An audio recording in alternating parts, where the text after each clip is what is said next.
este 20º domingo del tiempo ordinario del ciclo A, dedicado al Evangelio de Mateo, que nos presenta el pasaje del encuentro del Señor Jesús con la mujer cananea.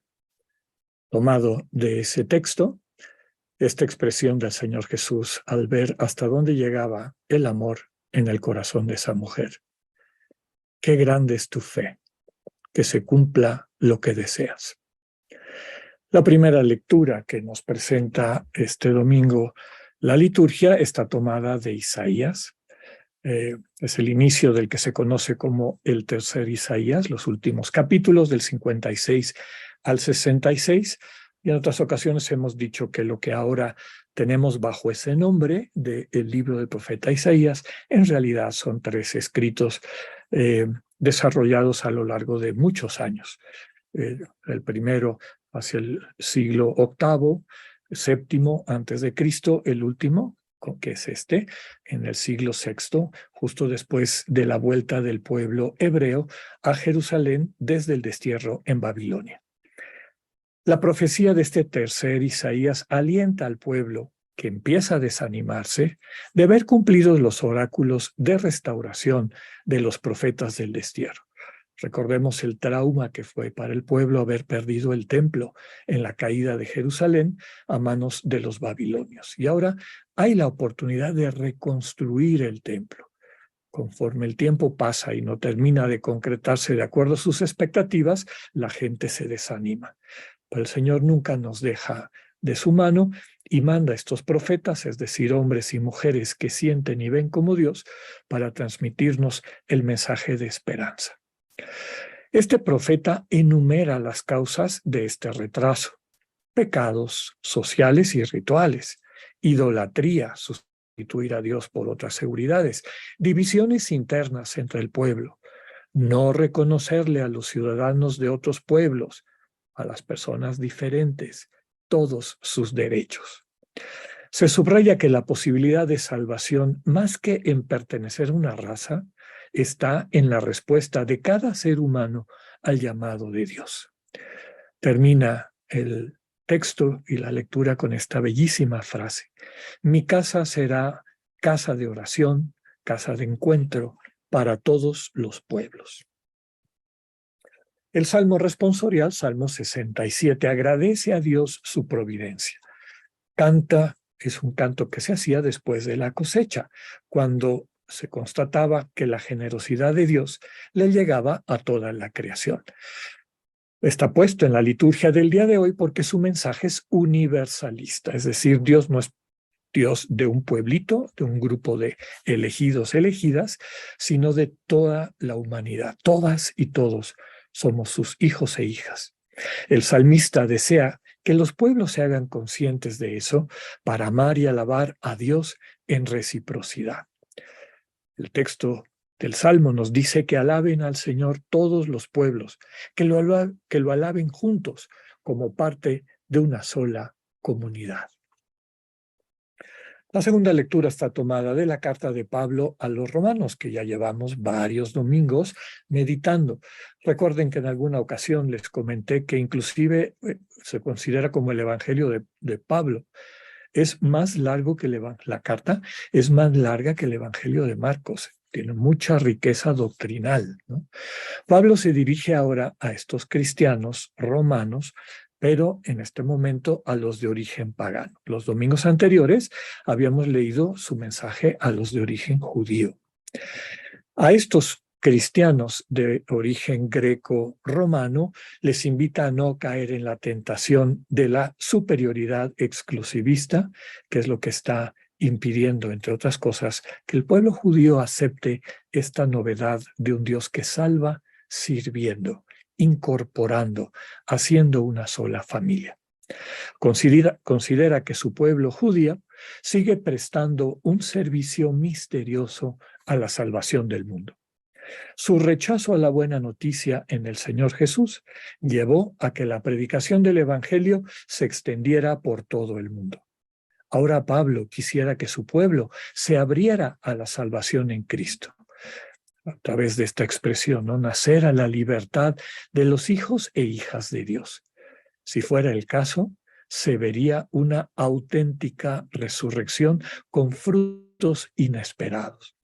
En la relación con Dios, la libertad es fundamental y la libertad implica la posibilidad de rebeldía. Pero hasta esto puede convertirse en oportunidad para que se manifieste el amor de Dios en su misericordia. Tomado de la carta, Dios no se arrepiente de sus dones ni de su elección. La lectura del Evangelio del día de hoy nos presenta la escena del encuentro del Señor con la mujer Ciro-Fenicia. Ciro-Fenicia era un territorio, una provincia romana, Ciro, porque la capital era esa ciudad costera de lo que ahora es Líbano, y Fenicia porque era el pueblo que habitaba esa zona, y su lengua era una lengua emparentada al hebreo, no era una lengua semita. Era una mujer seguramente de religión pagana, muy probablemente también de una de estas religiones eclécticas que agarraban de todo y que se profesaban en esa época en los territorios bajo el dominio romano. Con tanto movimiento de gente surgían estas distintas propuestas religiosas. Puede haber sido el Señor que esta salida del territorio de Galilea se va ahí, podríamos decir en términos contemporáneos, exiliado con un grupo pequeño de sus discípulos y discípulas para protegerse de Herodes Antipas, que ya le habían avisado a Jesús que lo quería matar. Es el mismo que metió a la cárcel y eventualmente asesinó a Juan el Bautista. Ya vemos que estos servidores del poder del mal no tienen empacho por destruir a las personas que estorban a sus intereses. En este exilio, fuera de su pueblo, fuera del territorio donde la gente comparte esta fe judía, el Señor descubre que la fe, es decir, la confianza en Él y su amor como Salvador, ha trascendido las fronteras de Israel. Esa fe permite que se vuelva realidad lo que las personas anhelan. ¿Y cuál es el verdadero anhelo? No un mero deseo, la vida plena para todas las personas que amamos. El texto nos causa perplejidad. Una mujer que busca sanar a quien ama se acerca a Jesús con confianza. Esta mujer extranjera es la primera que llama a Jesús Señor. Ni sus discípulos le decían Señor. Era maestro, era, sí, rabí, que es lo mismo, pero es la primera que utiliza un título divino para dirigirse a Jesús. Mateo dice que Jesús no le contesta ni una sola palabra. Cuando los discípulos le piden al Señor que le diga algo para que deje de armar un alboroto, el Señor les responde que Él considera su misión dirigida a las ovejas perdidas de Israel.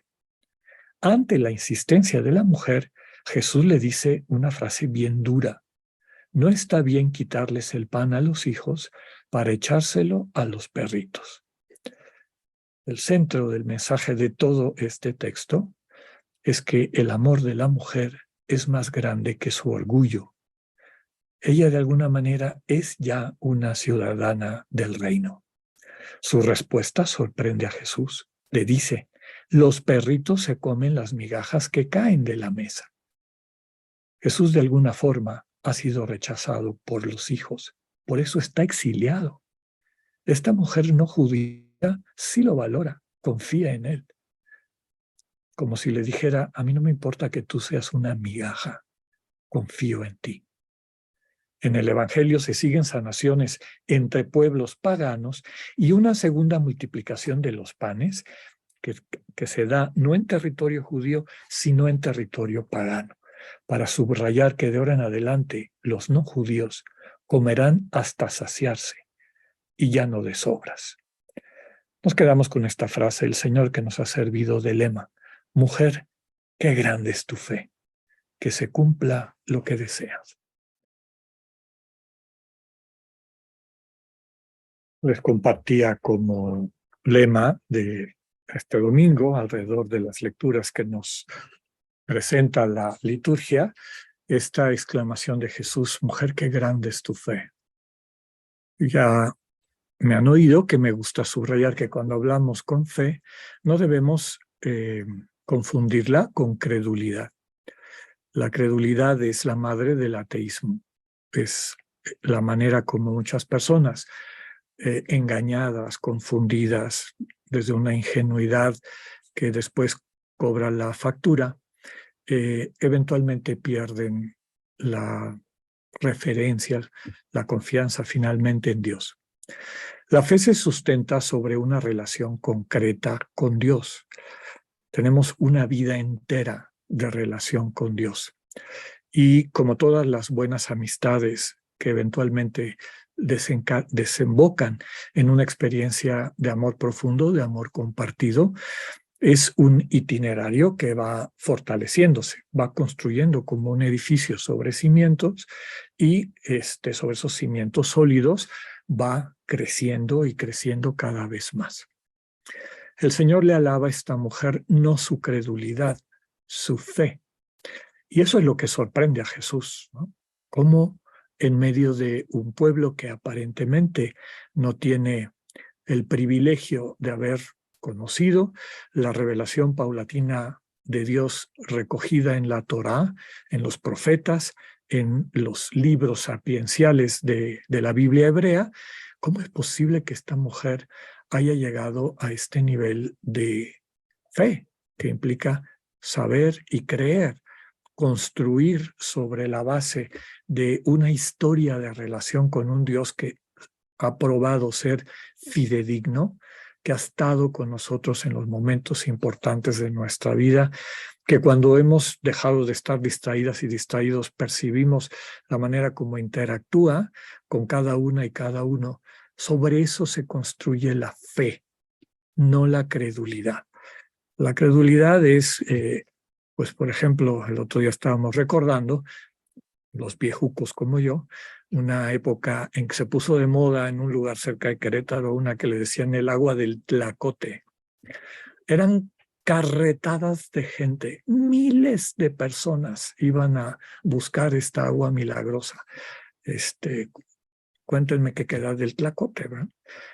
Llegó el momento en que pues, la gente perdió su confianza en esa respuesta mágica a sus problemas.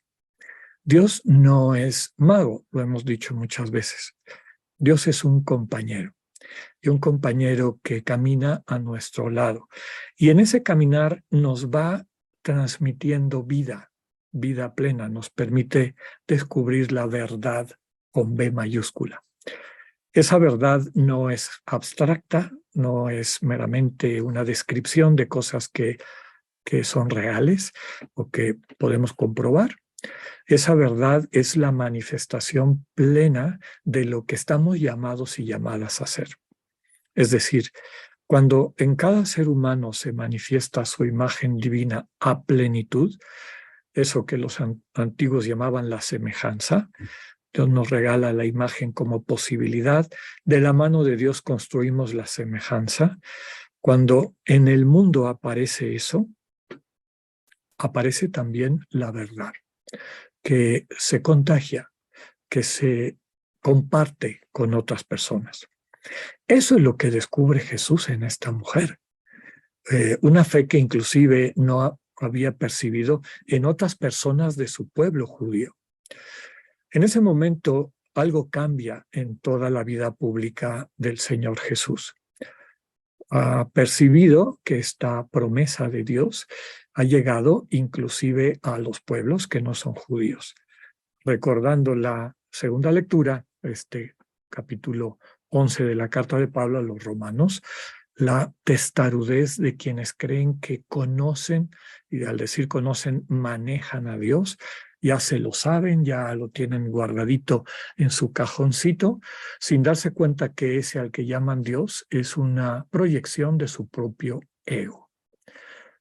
Todos los egos se fabrican un Dios a su imagen y semejanza, que les capacita para ser como son, Si son personas vengativas, pues se fabrican a un Dios vengativo. Si son gente que se dedica a criticar a los demás, pues se fabrican a un Dios así. Si son gente que tienen una vida sin moral ni ética, se fabrican a un Dios alcahuete, ¿no? A su imagen y semejanza.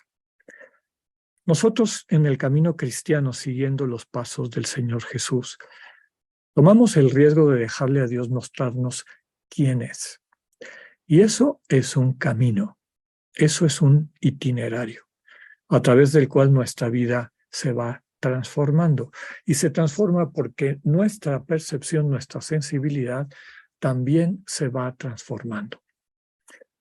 Adelantaba un poco algo de lo que me parece fundamental de esta lectura y que a veces se nos escapa a la hora de compartir con ustedes puntos sobre la teología bíblica de lo que íbamos a leer y meditar. Este intercambio de frases entre Jesús y la mujer pagana, ¿no? Jesús, pues podríamos ubicarnos en el contexto, está fuera de su tierra, tuvieron que salir porque él temía no solamente por su vida, sino por la vida de sus discípulos y discípulas. En esa situación tensa, en el Evangelio de Marcos, no en el de Mateo, porque ya hemos dicho que Mateo tiende a hacer las cosas más sencillas para subrayar las palabras de Jesús, pero Marcos nos dice un poco más que estaban escondidos, que estaba en una casa, no quería que la gente se enterara que estaban en esa ciudad. La mujer estaba grite y grite afuera, ¿no? Este intercambio de frases, ¿no? El Señor se siente invitado a las ovejas perdidas, descarriadas de Israel. Habría que subrayar que estas ovejas perdidas, no, ese título, no es una queja contra las ovejas, es una queja contra los pastores que han dejado que esas ovejas se pierdan. Y el Señor se siente invitado a cuidarlas, a protegerlas, a recogerlas. Esas ovejas de Israel. Hay muchas otras ovejas, no está diciendo que sean las únicas del mundo, pero él siente que su misión tiene que ver con eso. Y de ahí viene este intercambio con la mujer, ¿no? No está bien que se le quite la comida a los niños para entregársela a los perritos.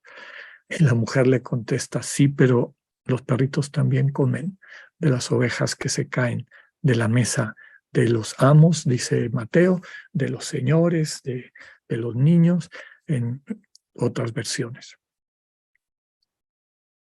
Esta mujer le está diciendo a Jesús, a ti te rechazó la mesa de los niños. Tú eres una migaja que ha caído aquí y yo te tengo confianza, creo en ti. Aquí hay un elemento increíble de este misterio del Dios que es todopoderoso desde su pequeñez, de este Dios que transforma la vida con acciones sencillas, con acciones cotidianas, que no tienen nada que ver con nuestras expectativas del poder al estilo del mundo, como imposición, como violencia, como etcétera, ¿no? Es un poder frágil. Esta mujer lo ha entendido y cuando Jesús se da cuenta que esta mujer lo ha entendido, le reconoce esa fe y queda él a su vez asombrado. Esa posibilidad de abrirse al misterio de Dios, cuyo único poder es este amor que da vida eterna, ha llegado a un pueblo fuera de las fronteras de Israel. Es accesible a toda la humanidad, como ya había prefigurado el profeta Isaías en la primera lectura que escuchamos. Y nos repitió el Salmo responsorial al subrayar que todos los pueblos abrirán su corazón al encuentro con el Señor. Recordemos que todas las prácticas religiosas, todos los rituales que tienen mucho que ver con acciones simbólicas, con objetos simbólicos, etcétera, solamente sirven y tienen sentido en la medida en que nos acercan a lo que queremos, que es la experiencia de encuentro y comunión con Dios. Para eso son. Y si no sirven para eso, no sirven para nada. Esta mujer vive esa experiencia, reconoce en este hombre seguramente limitado porque es un migrante, llegó ahí escapándose. Esta persona en donde a lo mejor no se encontraría nada particularmente importante o espectacular, esta mujer se acerca y le dice, yo confío en ti, yo confío en ti. Me pongo a mí y a lo que más amo, que es mi hija, en tus manos. El Señor le responde la frase que ya comentábamos, ¿no? Qué grande es tu fe, qué grande es tu confianza. Habría que decir, inclusive, y tal vez nos permite entender la complejidad, lo completo de la fe, qué grande es tu sabiduría, mujer. Has descubierto la clave para contemplar el mundo como lo contempla Dios. Y quienes descubren eso pueden ser bendición para los demás porque lo que quieren y por lo tanto ponen en las manos de Dios es lo mismo que Dios quiere y quiere transformar. Y para eso el poder de su amor nos ayuda a hacer las cosas nuevas. Pidámosle al Señor la gracia de crecer en esta capacidad de confiar en el Señor Jesús y confiar, perdón, en el Señor Jesús inclusive cuando rompan nuestros esquemas, cuando nos revele que no es un policía cósmico, que no es un mago que va a remediar todos nuestros caprichos y cosas, que lo que sí nos puede dar y con eso nos puede llevar a la vida eterna es este amor que transforma las vidas y las convierte en divinas. Que sepamos crecer por el testimonio y diríamos por la intercesión de esta mujer en la capacidad de reconocer en Jesús al Dios que sirve y que sirviendo salva. Que así sea.